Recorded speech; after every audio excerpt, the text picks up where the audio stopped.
ವಿಚಾರ ಅಲ್ಲ. ಇಲ್ಲಿ ನಮಗೆ ಬೇಕಾಗಿರ್ತಕ್ಕಂಥದ್ದು ಮೊದಲು ಸನ್ಮಾನ್ಯ ಕುಮಾರಣ್ಣವ್ರಿಗೆ ಇವತ್ತೇನು ತಾವು ಹೇಳ್ದಂಗೆ ಕೇಂದ್ರದಲ್ಲಿ ಸಚಿವರಾಗಿದ್ದಾರೆ. ಬಹುಶಃ ಒಂದು ಈಗಾಗಲೇ ಭಾಳ ದಿಟ್ಟವಾದಂಥ ಹೆಜ್ಜೆ RINL ಸ್ಟೀಲ್ ಪ್ಲ್ಯಾಂಟು, ವೈಜಾಗ್ನ ಸ್ಟೀಲ್ ಪ್ಲ್ಯಾಂಟು ಸಂಪೂರ್ಣವಾಗಿ ಖಾಸಗೀಕರಣ ಮಾಡಬೇಕು ಅಂತಕ್ಕಂಥದ್ದು ಡಿಸ್ಇನ್ವೆಸ್ಟ್ಮೆಂಟ್ಗಳೇನು ನಡೆದೋಗಿತ್ತು. ಇದನ್ನು ಖಾಸಗೀಕರಣ ಮಾಡಬೇಕು. 1 ಲಕ್ಷ ಕೋಟಿ ಬೆಲೆ ಬಾಳ್ತಾ ಇರ್ತಕ್ಕಂಥ RINL ಸ್ಟೀಲ್ ಪ್ಲ್ಯಾಂಟ್ನ ಕೇವಲ 10,000 ಕೋಟಿಗೆ ಡಿಸ್ಇನ್ವೆಸ್ಟ್ಮೆಂಟ್ ಮಾಡಿ ಪ್ರೈವೇಟೈಸೇಷನ್ ಮಾಡಬೇಕು ಅಂತಕ್ಕಂಥ ನಿರ್ಧಾರ ಆಗೋಗಿತ್ತು.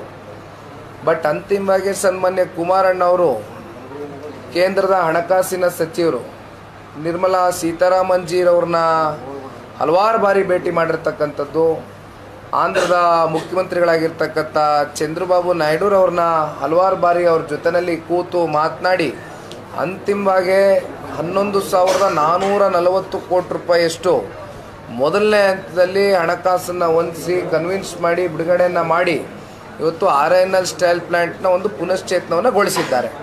ಅದೇ ರೀತಿ ಇವತ್ತು ನಮ್ಮ ಭದ್ರಾವತಿ ಇರ್ಬೋದು, ASIL ಇವೆಲ್ಲ ಯಾವ್ಯಾವ ಉಕ್ಕು HMT ಕಾರ್ಖಾನೆಗಳಿದೆ. ಜೊತೆಯಲ್ಲಿ ಇವಾಗ ನೀವು ಸೇಡಂ ಬಗ್ಗೆ ಏನು ಚರ್ಚೆ ಮಾಡಿದ್ರಿ, CCIದು ಇದ್ರ ಬಗ್ಗೆ CCIದು ಇದನ್ನು ನಾನು ಬಾಲರಾಜ್ ಅವರು ಬೆಳಗ್ಗೆ ಸುಮಾರು ಕೂತ್ಕೊಂಡು ಮಾತಾಡಿದ್ದೀವಿ. ಒಂದು ನೀವಾಗ ಡೆಲ್ಲಿಗೆ ಬನ್ನಿ, ಕೂತ್ಕೊಂಡು ಸನ್ಮಾನ್ಯ ಕುಮಾರಣ್ಣವ್ರ ಜೊತೆ ಚರ್ಚೆ ಮಾಡೋಣ.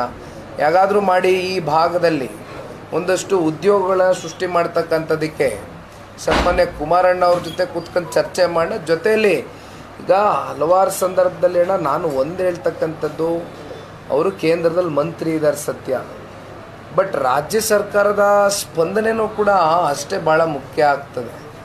ಅವರು ಕೂಡ ನಮ್ಮ ಜೊತೆ ವಿಶ್ವಾಸವಾಗಿ ನಡೆದುಕೊಂಡು ಹೋಗ್ಬೇಕಾಗುತ್ತೆ. ಒಂದು ಸಣ್ಣ ಉದಾಹರಣೆ ಕೊಡ್ತೇನೆ. ಇತ್ತೀಚೆಗೆ ಎಲೆಕ್ಟ್ರಿಕ್ ವೆಹಿಕಲ್ಸ್ ಬಸ್ಗಳನ್ನ